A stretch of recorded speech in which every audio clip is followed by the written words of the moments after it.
WhatsApp, मेरा नाम है Vishishta and I welcome you all to yet another session of the Hindu analysis. आज हम डिस्कस करने वाले हैं कल यानी कि संडे का न्यूज़पेपर एंड आज यानी कि मंडे 5th ऑफ मई का newspaper. So without any further delay शुरू करते हैं।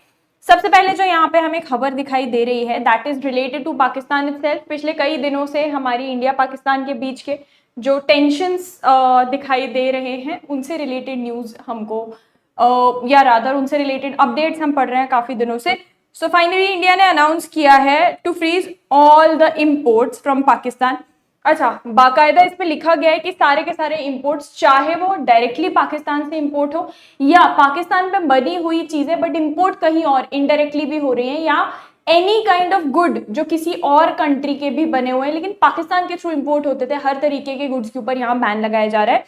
प्रोहिबिटिंग डायरेक्ट और इनडायरेक्ट, तो डायरेक्ट तो प्रोहिबिटेड था ही बट इनडायरेक्ट इंपोर्ट्स के ऊपर भी प्रोहिबिट लगा दिया गया है ऑफ ऑल गुड्स ओरिजिनेटिंग इन, या तो पाकिस्तान में बने यानी कि ओरिजिनेट हो रहे हैं पाकिस्तान में, या एक्सपोर्टेड बाय पाकिस्तान। कई सारे दूसरे गुड्स जो आते हैं दूसरे कंट्रीज से आते हैं वो कई बार पाकिस्तान से के थ्रू होकर इंडिया में आते हैं, तो वो इनडायरेक्टली भी अगर पाकिस्तान से आ रहे हैं उनके ऊपर भी बैन लगाया जा रहा है। इंडियन गवर्नमेंट का ये भी कहना है कि वो सारे के सारे postal links with Pakistan they are going to suspend and उन्होंने अनाउंस किया है that ships bearing the national flag of Pakistan will not be allowed to dock in any of the Indian ports. कोई भी ऐसी शिप जिसके ऊपर पाकिस्तान का फ्लैग है उनको अलाउड नहीं है कि आप इंडिया के किसी भी पोर्ट में डॉक कर पाए।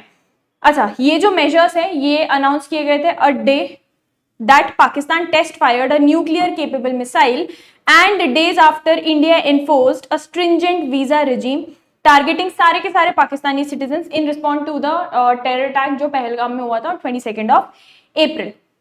यहाँ पे हमारे foreign trade directorate general of foreign trade का कहना था कि ऑल डायरेक्ट और इनडायरेक्ट इंपोर्ट्स या सारे के सारे transit of any kind of goods या तो ओरिजिनेटिंग पाकिस्तान में ओरिजिनेट हो रहे हैं या फिर एक्सपोर्टेड फ्रॉम पाकिस्तान वेदर और नॉट फ्रीली इंपोर्टेबल और otherwise permitted shall be prohibited with immediate effect until further directions या फर्दर ऑर्डर्स।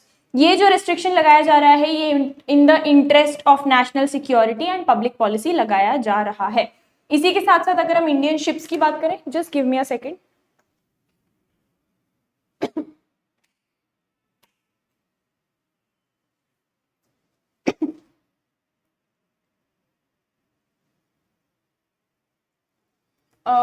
भाई लोग बस एक ही सेकेंड देना मुझे।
प्रसाद भैया, ये थर्ड फ्लोर स्टूडियो का इंटरनेट नहीं चल रहा है।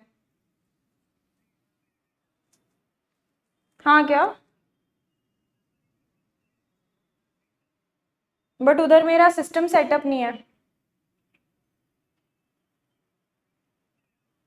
उधर भी नहीं है मेरा।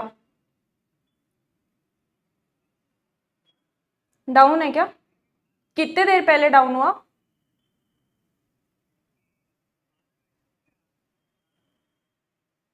अच्छा ठीक है।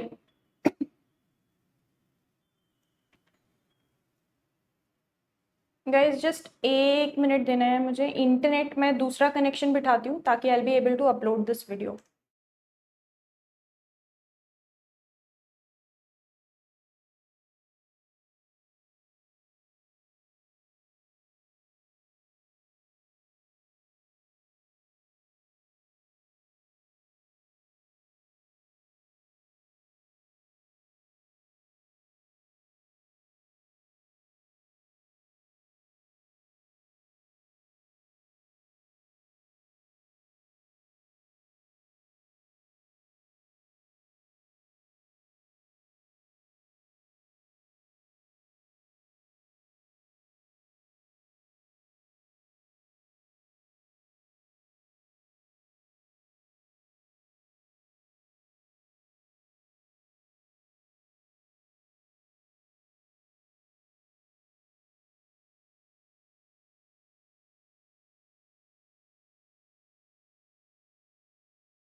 चलो भाई लोग, let's do one thing, I just record the video in any case.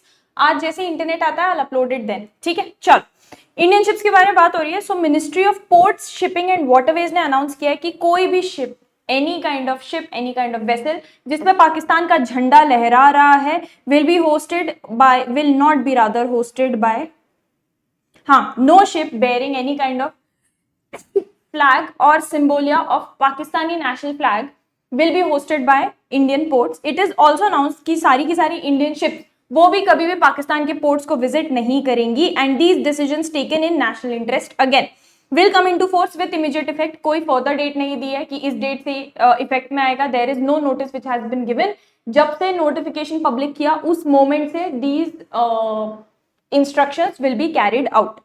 The order that exemptions will be issued on case-to-case basis. Announcing the measure on postal relation, department of communication का कहना था कि जो government of India है उन्होंने decide किया है सारे के सारे एक्सचेंज जो इंडिया और पाकिस्तान के बीच में होते हैं of all categories of inbound, चाहे मेल हो चाहे पार्सल हो, सारे के सारे पाकिस्तान के साथ they are going to suspend. उसी के साथ साथ ये announcement came on the same day Pakistan ने जो टेस्ट फायर किया था अपना 450 किलोमीटर रेंज का, मतलब what they were trying to show through the ranges कि हम अगर चाहें तो हम इस मिसाइल को यूज करके अक्रॉस द बॉर्डर इंडिया को नुकसान पहुंचा सकते हैं। 450 kilometre range nuclear capable ballistic missile called Abdali.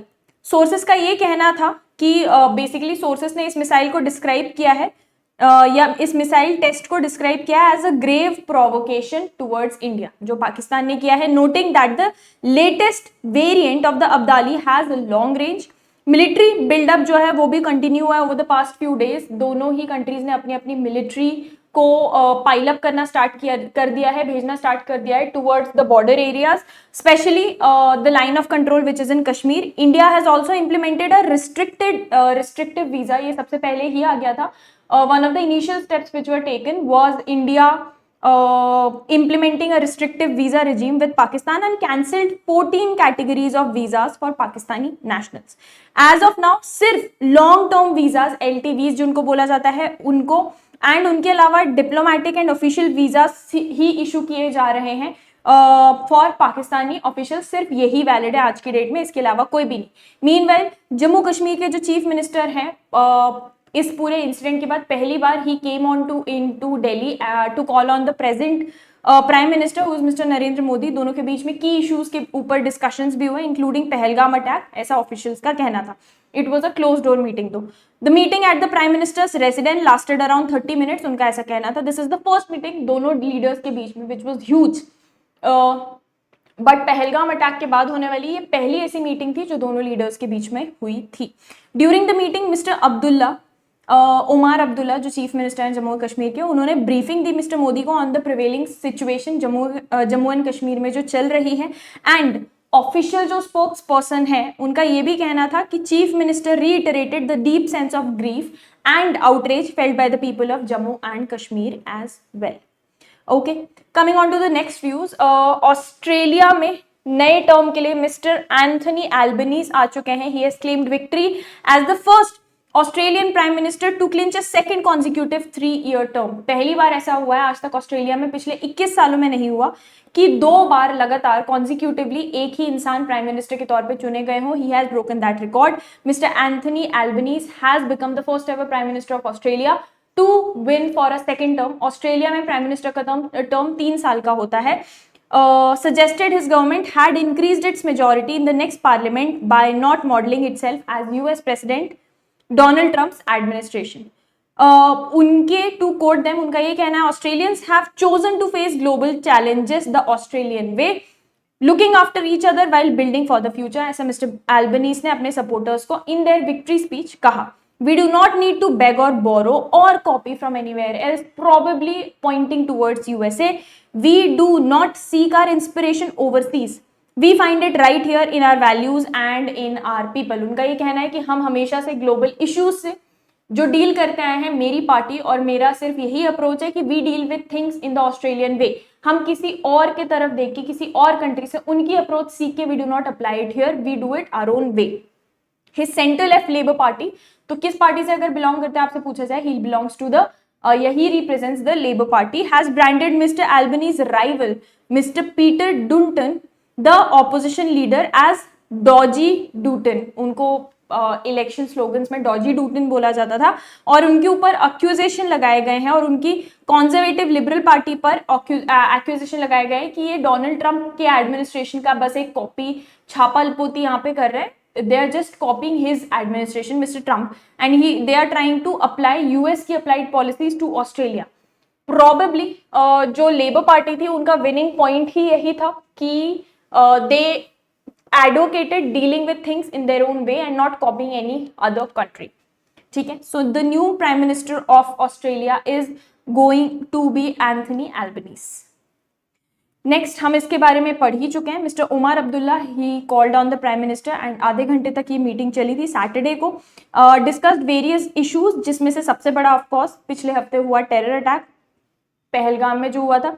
Meeting prime minister के रेसिडेंस में हुई थी, लास्टेड अराउंड 30 मिनट्स. ये ऐसी होने वाली पहली मीटिंग है आफ्टर 22 अप्रैल के अटैक.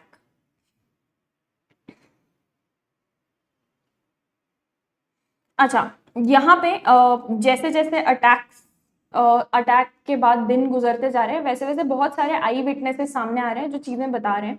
तो उन्हीं का अकाउंट इकट्ठा करके हमको ये नई खबर मिली है कि after the first gun shots were fired on the Baisaran meadow Pahalgam में इन द साउथ कश्मीर, जो अप्रैल 22 को हुआ था, 2 terrorist who had earlier mingled with the tourist, जो टूरिस्ट के साथ मिलजुल के बातचीत कर रहे थे, वो जो घबराया हुआ क्राउड था, जिनको समझ नहीं आ रहा था क्या करें, ऐसा बोला जा रहा है कि इन 2 टेररिस्ट ने मिलकर उन सारे लोगों को कि बोल के कि भाई हम आपको सेफ्टी की तरफ लेके जाते हैं, हमारे साथ चलो, हमारे साथ चलो, और लोग बेचारे भोले भाले साथ में चल दिए. इन्होंने जानबूझ के उस पूरे क्राउड को टेररिस्ट की तरफ हर्ड करके लेके गए, ऐसा बोला जा रहा है.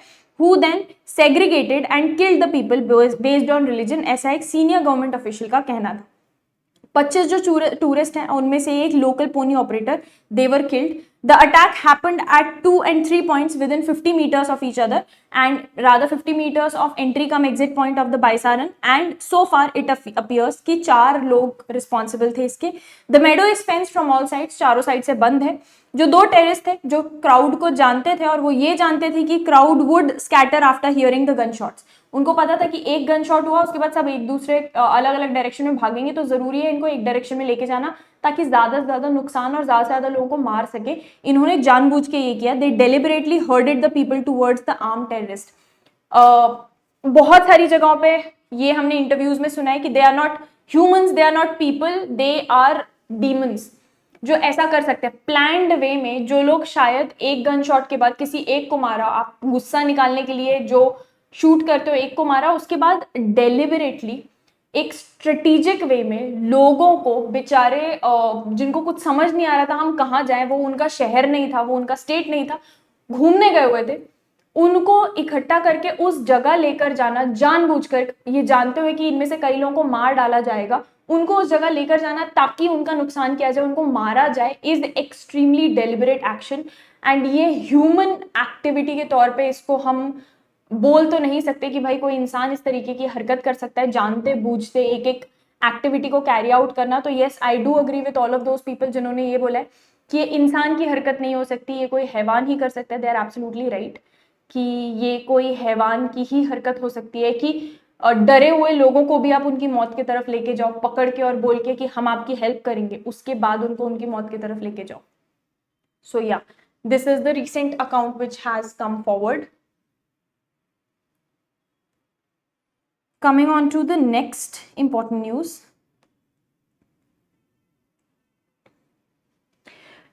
26 नए राफेल हाल ही में डिलीवर किए गए हैं।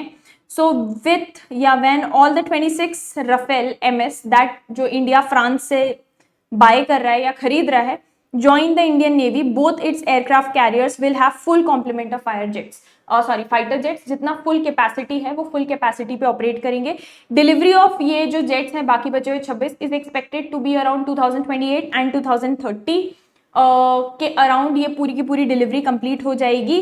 एंड हाउएवर जो aircraft and the fleet deck of the carriers, it will need slight modifications for Rafale M to fit on the lifts and perform optimally। तब तक probably ये modifications भी कर ही लिए जाएंगे। ये जो lifts हैं they would need some modifications for the Rafale M to fit in, अभी फिलहाल वो fit in नहीं हो सकते हैं। and the Indian carriers use a ski jump, the overall system would need changes, ऐसा सोर्स का कहना है। But according to this deal, जो इंडिया फ्रांस की डील हुई थी 28 अप्रैल को, इंडिया एंड फ्रांस ने कंक्लूड की है an intergovernmental agreement for procurement of 26 Rafale marine jets जो इंडियन नेवी के यूज में आएगी, 22 single seater and 4 twin seater for the navy. ये जो अग्रीमेंट है इसमें ये भी इंक्लूडेड है कि वहां से जो जेट ट्रेनर्स हैं वो आएंगे, सिम्युलेटर्स आएंगे, एसोसिएटेड इक्विपमेंट आएंगे and weapons and performance based logistics, ये सब प्रोवाइड किया जाएगा for 5 years, costing nearly 64,000 crore for the defence, but it will be completely worth it for the national security. जो क्रू है they will undergo training in France as well as in India.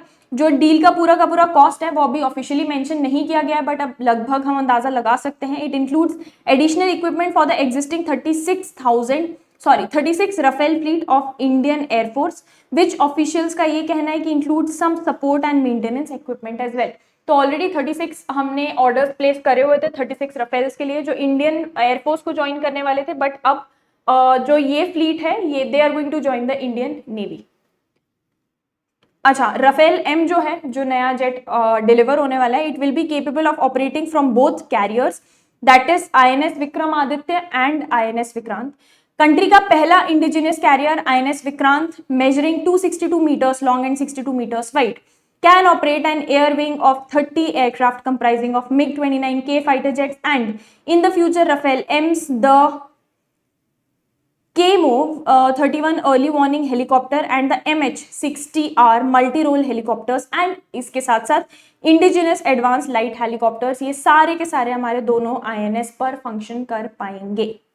Okay, अच्छा, with that I'll take your leave. We are done with the 5th का newspaper. What I do is 6th और 7th का हम कल discuss करेंगे और दोनों साथ में लाइव आपको मैं अपलोड करके कल के कल दे दूंगी। आज का अगर प्रॉब्ली इंटरनेट आ जाता है तो I upload today's newspaper today itself, otherwise I upload it along with the tomorrow's newspaper. तो कल आपको 2 वीडियोस मिल जाएंगे, ठीक है। चलो भाई लोग, thank you for joining me in today's session. I will see you guys again tomorrow. This is विशिष्टा साइनिंग ऑफ, बाय।